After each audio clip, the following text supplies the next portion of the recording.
Aujourd'hui, on va faire une petite capsule sur la gestion des emails. Très rapidement, en s'arrêtant sur 3 temps de la gestion des emails qui sont comment on les reçoit, comment on les traite et comment on les envoie. Donc, ce sont 3 temps différents sur lesquels on peut gagner énormément justement de temps, de manière à pouvoir alléger la gestion des emails, en reprendre le contrôle et en refaire un allié. Donc, rapidement, si vous voyez cette vidéo après coup ou si vous ne me connaissez pas encore, je m'appelle Stéphane Nation. Ça fait une quinzaine d'années que je travaille dans l'amélioration de l'efficacité de l'organisation des gens et des équipes. Et aujourd'hui, on s'arrête sur l'email en particulier. Alors, petit rappel pour ceux qui étaient déjà là la dernière fois, mais ce sera nouveau pour ceux qui n'étaient pas là. Il est très important de comprendre que vous gérez vos emails et non l'inverse. L'email est une technologie, un outil à votre service et non pas qui maîtrise ce que vous faites. Quand vous êtes concentré sur une tâche, sur quelque chose qui n'a rien à voir avec les emails, absolument enlever tout ce qui est notification, qui a pour conséquence fâcheuse à chaque fois qu'elle apparaît sur votre écran, qu'elle soit uniquement visuelle ou qu'elle soit également sonore, de vous déconcentrer, de vous perturber, de vous interrompre dans ce que vous étiez en train de faire et de perdre de la productivité. En préparant cette capsule, je suis retombé sur de vieux chiffres. Il y a des études qui ont été menées qu'à chaque interruption, c'est comme si vous perdiez 10 points de QI dans ce que vous êtes en train d'effectuer. 10 points de QI, ça équivaut aussi à la qualité d'exécution après une nuit blanche. Donc, je vous laisse imaginer l'impact des notifications. Il faut vraiment les enlever. Il faut vraiment vous concentrer sur ce que vous êtes en train de faire et vous décidez quand vous allez voir votre boîte mail. Et justement, vous n'y allez pas pour regarder vos emails. On ne regarde jamais ces emails. On traite ces emails. Vous n'allez pas voir si vous avez reçu des emails alors que vous n'avez pas le temps d'en faire quelque chose. Vous n'y allez pas à 5h10 quand vous finissez à 5h12 le travail. Vous n'y allez pas quand vous devez vite vous dépêcher de prendre un train. Et si possible, vous ne relevez pas vos emails par le téléphone mobile le soir à 23h avant de vous coucher alors que vous allez de toute façon pas travailler toute la nuit dessus. Il faut, quand vous allez dans votre boîte email, que vous soyez toujours prêt à agir. Les emails, c'est un canal entrant de communication, de choses qu'on vous donne à faire principalement ou que vous avez à traiter, que ce soit des informations ou des actions.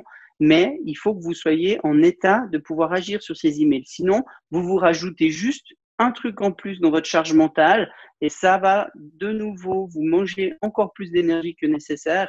Donc, il ne faut vraiment pas aller regarder ces emails juste pour voir s'il y a quelque chose qui arrive et toujours être prêt à les traiter.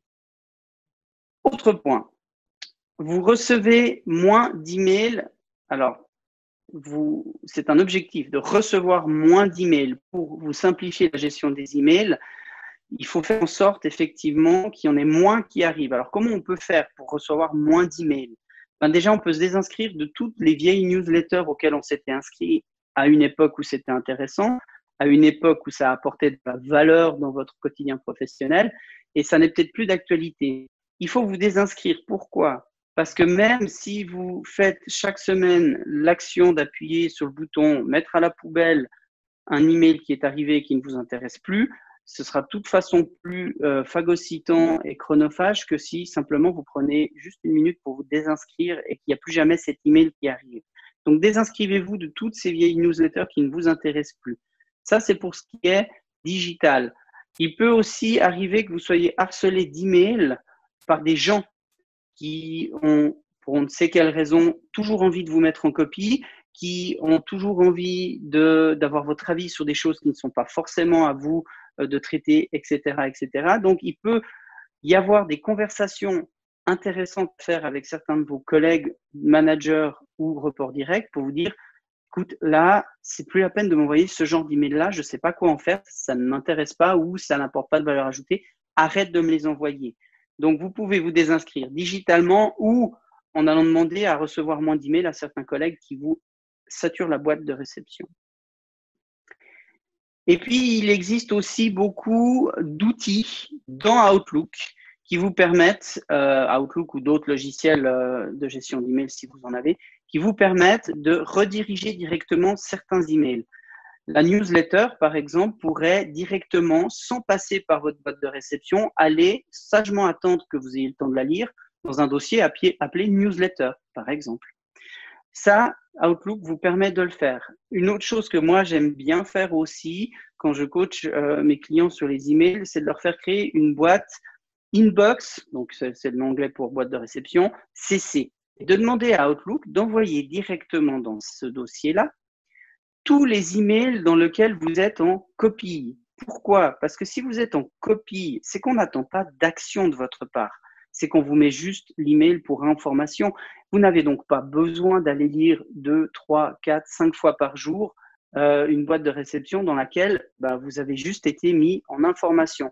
Cette boîte inbox CC, vous pouvez la lire une fois par semaine, 2 fois par semaine, mais à un rythme beaucoup plus léger que votre boîte de réception principale. Et à ce moment-là, ces emails-là dont vous êtes en copie cachée ou en copie n'arrivent pas dans votre inbox et vous pouvez directement vous concentrer sur les choses primaires, prioritaires pour lesquelles on attend probablement que vous agissiez.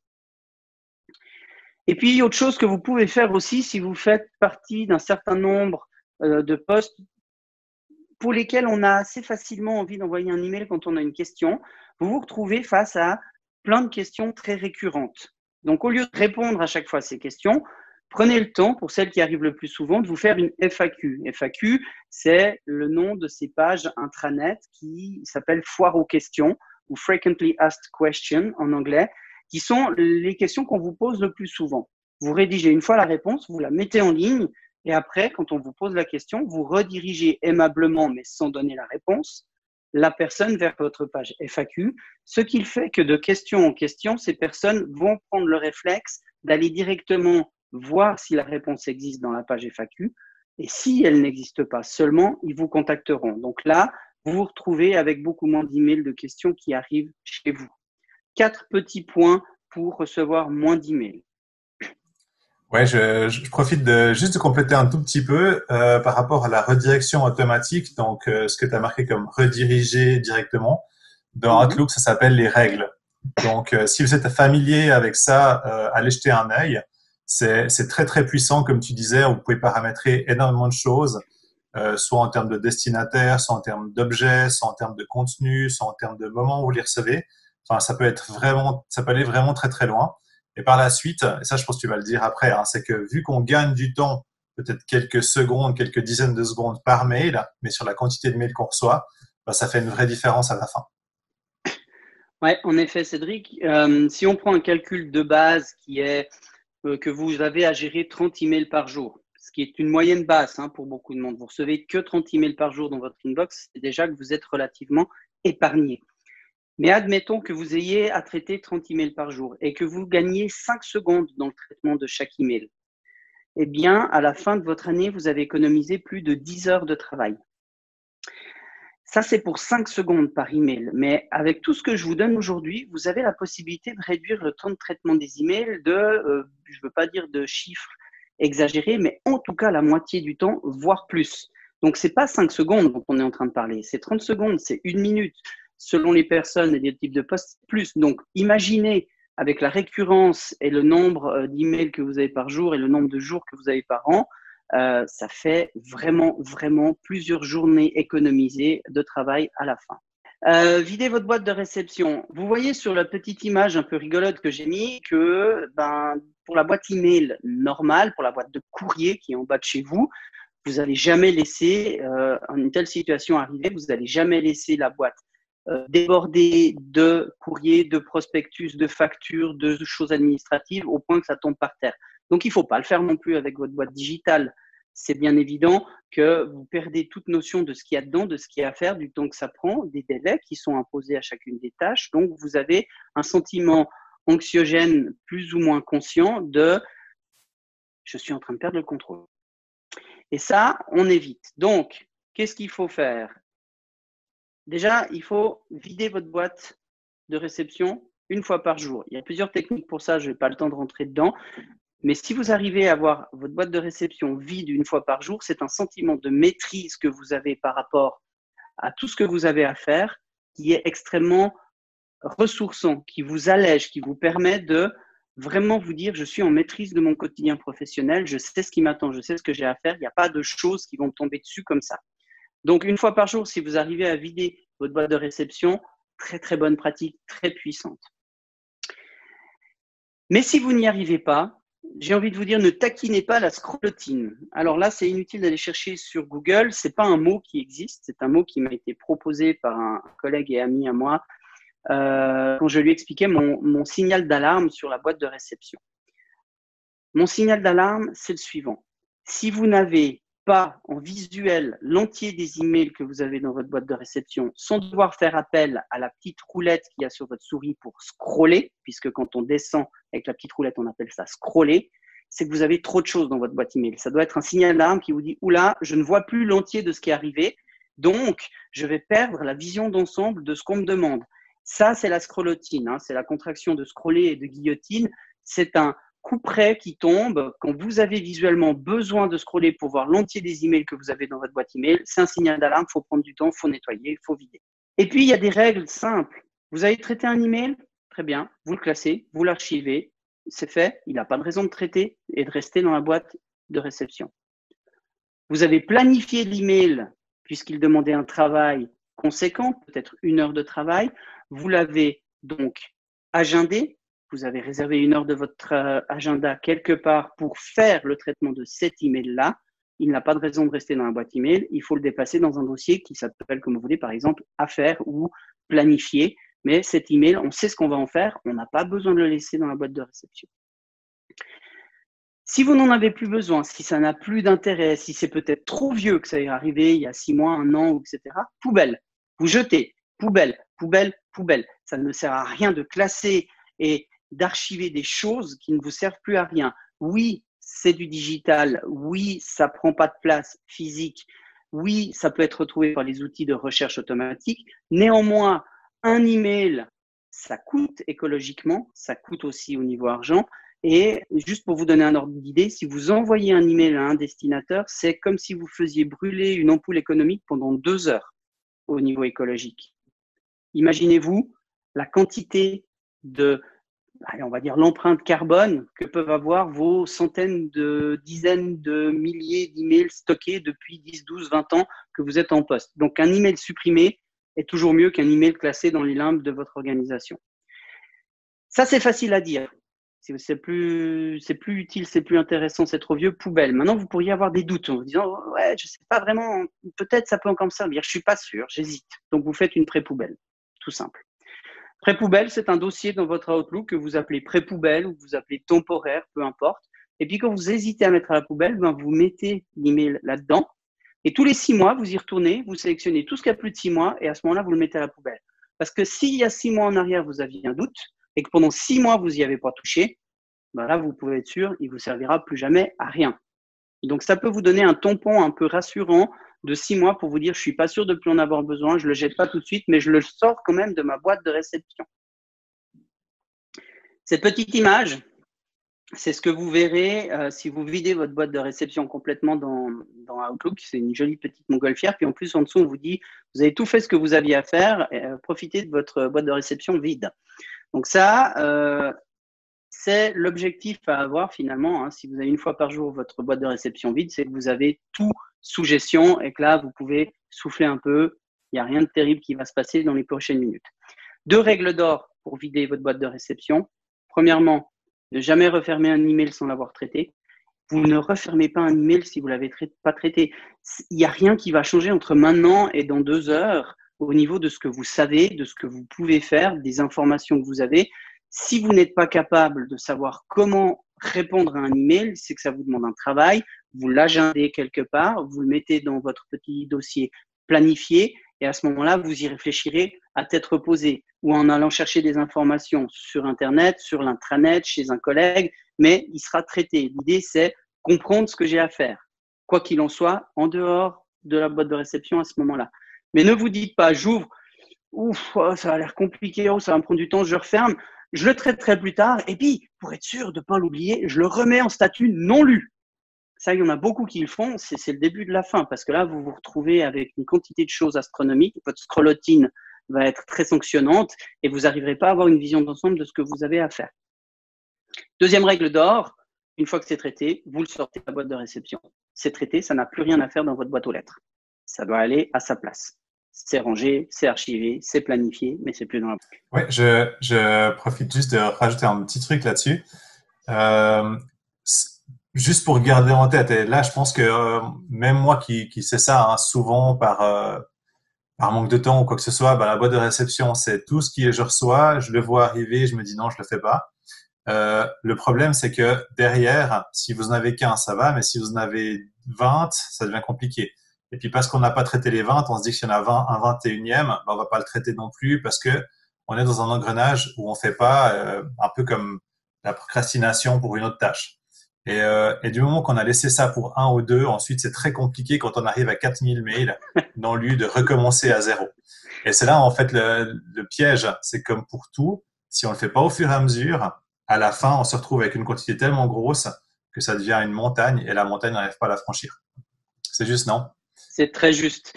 Et il y a un effet très vicieux dans le fait de laisser ça déraper, c'est que vous recevez dans vos 4000 mails non lus des emails de rappel de gens qui vous disent je t'ai envoyé un email il y a 10 jours, il y a 15 jours, où ça en est. Et ça, c'est un email qui n'existerait simplement pas si vous aviez pris le temps de le traiter en amont, même si c'est pour dire je suis désolé, je ne peux pas faire ce que tu me demandes.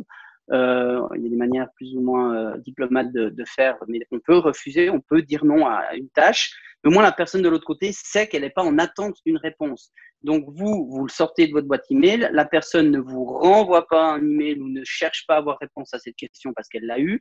Donc, ça, il y a du travail supplémentaire qui n'existe plus dans cette option-là. Donc, être avec une boîte email qui déborde, ça veut dire qu'il y a plus d'emails qui vous arrivent dessus que si vous l'aviez traité aussi. Donc, c'est un cercle vicieux. Et il ne faut pas se laisser faire pour ça parce que plus vous descendez bas, plus c'est compliqué d'en sortir. Même si on a des méthodes pour ça, il y a un travail de fond à faire après. Donc, j'aimerais vous dire aussi, vous n'êtes pas seul face à votre boîte de réception. On a tendance à souffrir de ces emails. Donc, on oublie une petite composante qui est que l'outil de gestion des emails est votre allié. Il est là pour vous aider dans la gestion des emails. Il est là pour vous simplifier votre tâche. Il n'est pas juste là pour vous faire ding, ding, ding à chaque fois qu'il y a un email qui arrive et puis vous couper dans votre concentration. Donc, il y a énormément de choses qu'on peut faire pour s'enlever du travail, s'enlever des actions. Je vous ai dit dans les règles, vous pouvez faire en sorte qu'un email aille se placer directement au bon endroit quand il a certaines caractéristiques. Il y a d'autres choses. Il faut juste se rendre compte que l'email est une tâche extrêmement récurrente dans votre quotidien professionnel. Donc, si vous arrivez à automatiser certaines activités, ça veut dire les enlever, eh ben, c'est toujours ça de gagner. Et c'est toujours ça que vous n'avez pas à faire humainement. Donc, c'est l'alliance dans le petit dessin que j'ai mis entre la machine et votre cerveau. C'est une équipe gagnante. Qu'est-ce qu'on peut faire avec Outlook? Juste pour vous donner une conscience de la puissance de l'outil. Vous pouvez faire de l'auto-expansion de texte. Mon Dieu, qu'est-ce que c'est que cette formulation bizarre? Alors, l'auto-expansion de texte, c'est une manière de dire à l'auditeur, si je te donne une suite de lettres bien précise, tu me la corriges et tu me la transformes en autre chose que je te dis. Par exemple, chez moi, je n'écris jamais « Meilleure salutation à la ligne Stéphane Lation ». J'ai dans mon ordinateur un petit code qui me dit « Si je tape XMS, tu me le transformes en « Meilleure salutation, virgule, à la ligne Stéphane Lation ». Donc, en tapant 3 petites lettres, je m'évite d'en taper 20 ou 30, je n'ai pas compté. Et ça, vous pouvez le faire avec toutes les formules que vous avez l'habitude de taper très régulièrement. Ça, c'est une chose qui vous fait gagner énormément de temps. Encore faut-il avoir un logiciel d'auto-expansion. Je ne sais pas si vous l'avez. Si vous ne l'avez pas, ou si vous n'avez pas la possibilité de l'avoir, il y a le correcteur orthographique d'Outlook qui fait très bien le travail aussi. C'est un correcteur orthographique dont vous pouvez ajuster les paramètres. Donc, effectivement, vous pouvez lui dire, quand il y a ce mot-là, en fait, tu me le transformes dans celui-là. Il y a des petites choses toutes simples, comme des fautes de frappe qui sont déjà prises en gestion. Typiquement, moi, j'ai tendance à taper DNAS. Au lieu de taper dans DANS, je tape trop vite, je tape DNAS. Ben ça se corrige automatiquement. Je n'ai pas à le faire. Donc, j'ai aussi, dans un premier temps, avant d'acheter un logiciel dédié à ça, utilisé exactement de la même manière que je viens de vous expliquer, le correcteur orthographique pour corriger automatiquement des suites de lettres. Si je lui donnais XMS, il me tapait « Meilleure salutation, Stéphane Lation ». Il n'y avait peut-être pas la finesse dans la mise en page qu'on est à la ligne, etc. Mais il y a déjà beaucoup de choses que vous pouvez faire. Vous pouvez faire les règles de filtrage, on en a parlé avant. Il y a énormément de choses que vous pouvez faire avec ces règles de filtrage. Si vous ne savez pas comment le faire, il y a Google qui est votre ami, en l'occurrence, ou YouTube qui vous montrera de manière visuelle comment faire les choses pas à pas. Donc, vous pouvez prendre votre Outlook, ouvrir YouTube à côté, vous mettez pause après une action, vous la faites sur votre logiciel et vous avancez pas à pas comme ça. Vous pouvez le faire de manière autonome et complètement guidé grâce à ces tutoriels YouTube. Ça marche très, très bien. Il y a aussi des modèles de réponse que vous pouvez faire, c'est-à-dire créer des emails complets, leur donner un titre. Et dans ces emails-là, vous avez tout un tas de paragraphes qui répondent à la question qu'on vous pose. Si on vous pose des questions très régulièrement et que vous n'avez pas ou vous ne pouvez pas faire de FAQ, ça peut être une solution. Moi, ce que j'avais fait à l'époque, c'est que j'avais juste surligné dans mon modèle en jaune les petites choses qu'il fallait adapter en fonction de qui me demandait. Typiquement, si je me fais un email de modèle avec marqué « Cher monsieur », et puis que c'est une dame qui me pose la question, il faut que je n'oublie pas de changer « Cher monsieur » par « Chère madame ». Donc ça, c'était en jaune, mais au lieu d'avoir tout un pavé de 5 paragraphes à écrire, j'avais juste 2 endroits dans l'email en jaune où je savais qu'il fallait que j'adapte par rapport à mon email. Ça fait gagner 80% du temps est déjà fait. Donc, vous avez possibilité de faire des modèles de réponse. Un petit classique aussi, mais juste pour être sûr que tout le monde l'ait, quand vous finissez vos emails par « Meilleures salutations », au lieu de le taper à chaque fois, vous le mettez directement dans votre signature email. Et puis, dans votre signature email, ce sera directement marqué « Meilleures salutations ». Vous n'avez plus à le taper. Là, on est typiquement sur le 5 secondes de gagner. Juste en faisant ça une fois, paramétrez votre signature email, vous avez 10 heures de gagner dans l'année. Si vous n'avez que 30 mails à gérer par jour. Et puis, je reviens là-dessus. Moi, c'est un de mes chevals de bataille, le raccourci clavier. Il y a énormément de raccourcis clavier. Vous perdez beaucoup de temps quand vous êtes en train de taper au clavier et puis tout d'un coup, il faut aller à la souris et puis qu'il faut revenir, puis qu'il faut repartir à la souris, la bouger, puis qu'il faut revenir. Si vous arrivez à tout faire sur le clavier sans toucher à votre souris, vous gagnez beaucoup de temps. Et dans Outlook, il y a moyen, avec les raccourcis clavier, de plus du tout toucher votre souris. J'ai eu un client une fois qui avait beaucoup d'emails à gérer. Je pense qu'il était entre 120 et 150 par jour. Il se bloquait 2 plages de 60 minutes. Une le matin, une le soir, et en 60 minutes, il traitait 60 emails. Comment il arrive à faire ça? Simplement parce qu'il avait été très loin dans ce que je vous dis aujourd'hui, il avait tout mis en place, il avait tous les raccourcis clavier automatisés dans sa tête, à savoir le raccourci clavier pour ouvrir un email, le raccourci clavier pour le transformer en rendez-vous pour l'agendé, le raccourci clavier pour le bouger dans un autre répertoire, le raccourci clavier pour faire un répondre à tous ou faire un répondre, etc. Et il allait extrêmement vite. C'est son cerveau qui dictait la rythmique, ce n'était pas ses mains qui devaient aller chercher la souris, etc. Donc, vous pouvez aller très loin. Ceux qui n'étaient pas là dans les précédentes capsules, moi, j'ai un truc pour les raccourcis clavier. Vous en prenez un, vous le mettez sur un post-it, vous le collez sur votre écran, et c'est le seul post-it que vous avez sous l'écran. Et tant que vous ne l'avez pas automatisé, que ce n'est pas devenu une habitude dont vous n'avez plus besoin de réfléchir pour le sortir, vous gardez ce post-it. Une fois que ce raccourci est automatisé et qu'il sort naturellement, vous passez au post-it suivant et au fur et à mesure du temps, vous allez acquérir plein de raccourcis clavier qui vous permettront drastiquement de réduire le temps passé sur les emails. Oui, juste très rapidement, parce qu'on passe au niveau temps. Quand on a des modèles de réponse, comme tu disais, le plus simple, c'est d'enregistrer son mail qui va se déplacer dans Brouillon et ensuite de copier le mail de Brouillon dans un autre dossier qui s'appellerait par exemple template ou réponse rapide. Moi, c'est ce que j'ai fait et c'est vrai que j'en ai 5 ou 6 que j'utilise quotidiennement et qui me permettent juste de changer bonjour monsieur par bonjour madame et changer le mail et envoyer. Donc, ça va vraiment très vite à ce niveau-là. Voilà, ça c'est une autre méthode effectivement. Et puis l'expansion de texte vous permet aussi de faire ce genre de choses. Enfin, il y a plein de manières de faire à l'ordinateur des choses que vous n'avez pas besoin de refaire depuis zéro à chaque fois. Ensuite, il y a une relation de cause à effet avec les emails, c'est que moins vous en envoyez, moins vous en recevez. Et le contrario est vrai aussi, c'est que plus vous en envoyez, plus vous en recevrez. Donc si vous voulez en recevoir moins, il faut commencer par en envoyer moins. Comment on fait pour envoyer moins d'emails? Déjà, demandez-vous à chaque fois, est-ce que c'est le meilleur canal de communication que j'ai pour dire ce que j'ai à dire à la personne à qui j'ai à le dire? Peut-être qu'il faut faire un coup de téléphone, peut-être qu'il faut organiser une séance. Si c'est quelque chose de long, de lourd, qui a plusieurs questions, peut-être qu'une séance rapide de 15 minutes vous permettrait finalement de passer moins de temps à traiter le sujet que d'envoyer un email auquel la personne va répondre, que vous allez réagir, que la personne va répondre et ça fait ces chaînes interminables d'emails où on ne sait plus finalement qu'est-ce qu'on fait, où on en est, qui a répondu à quoi. Donc, est-ce que c'est le meilleur canal ou est-ce qu'il vaut que j'aille voir la personne? Ça, c'est la première question à laquelle vous devez répondre. Ensuite, est-ce que le message que j'envoie est utile? Est-ce que dedans, il y a des informations utiles pour moi ou pour la personne, de manière à ce que cet email ait une valeur ajoutée? Est-ce que vous transmettez une information ou vous demandez une information?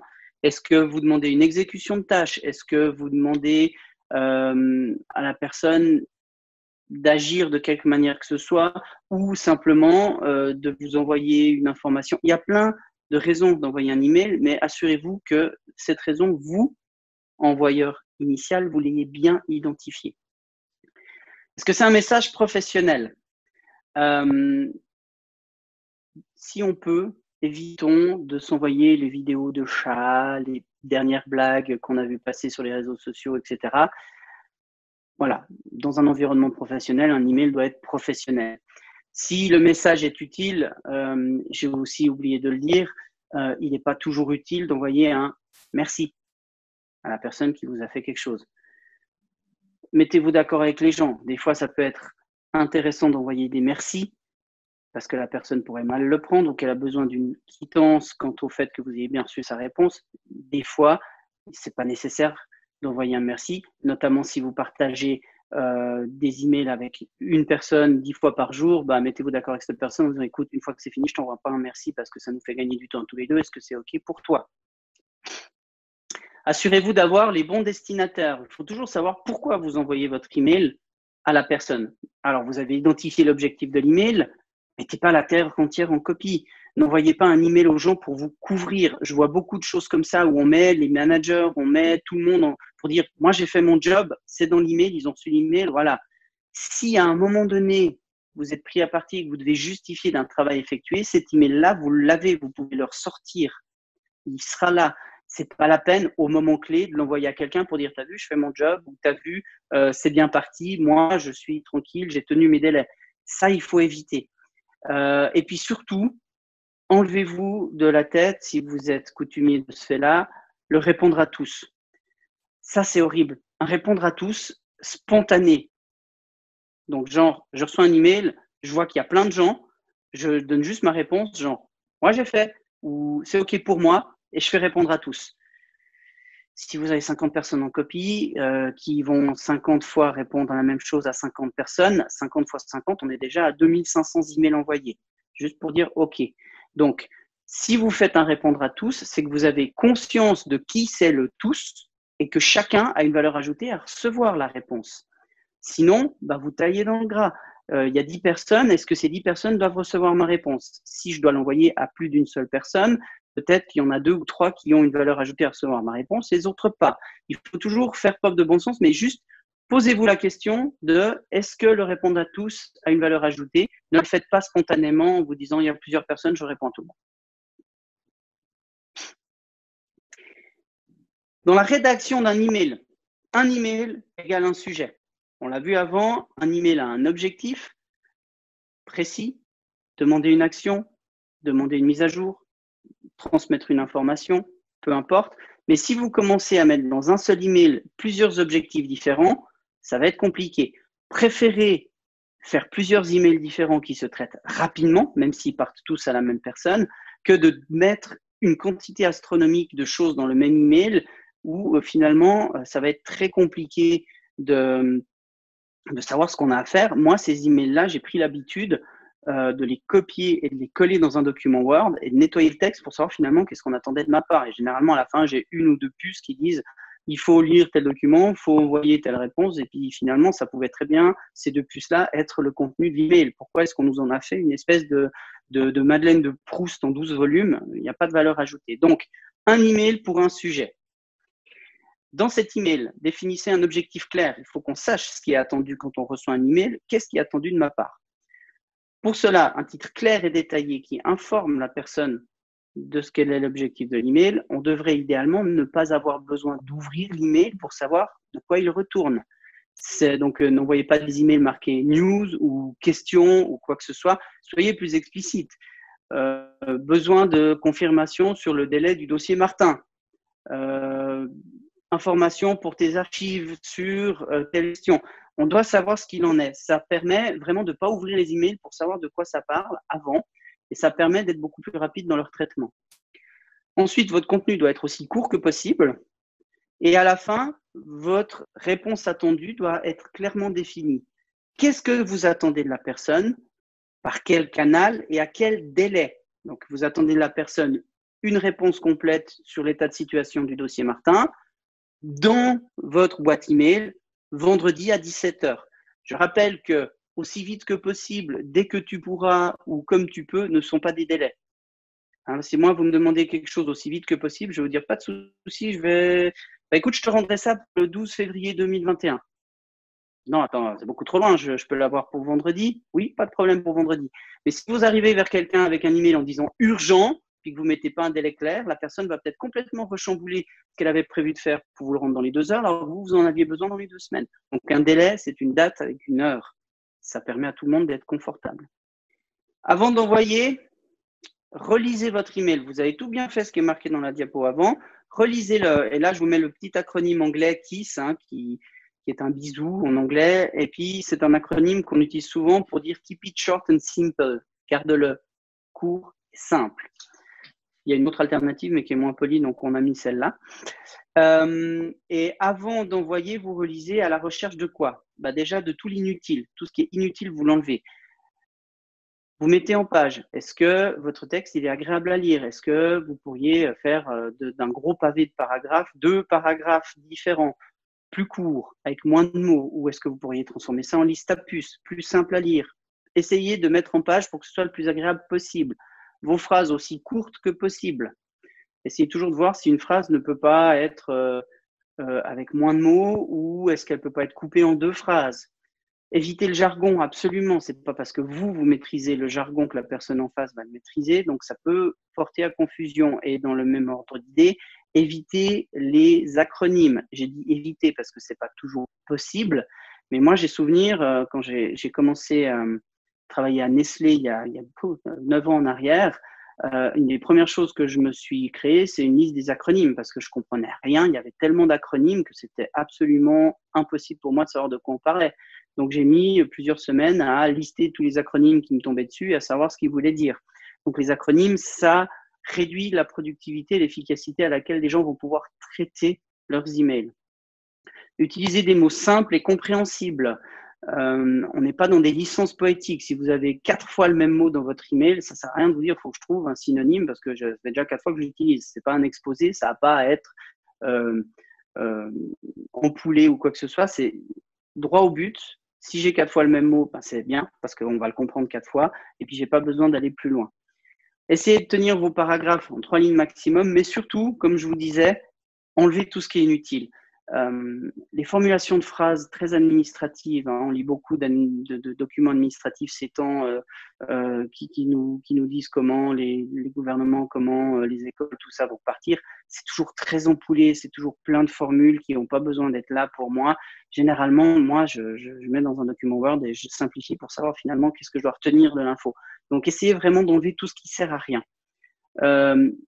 J'ai un petit truc pour vous, c'est enlever. Puis si à un moment donné, vous dites « Ouh là, là, on comprend plus ce que je veux », c'est que vous avez enlevé un truc en trop, vous le remettez, CTRL Z, petit raccourci clavier, et à ce moment-là, c'est bon, et vous pouvez l'envoyer, vous êtes arrivé au summum de la synthèse que vous pouviez faire.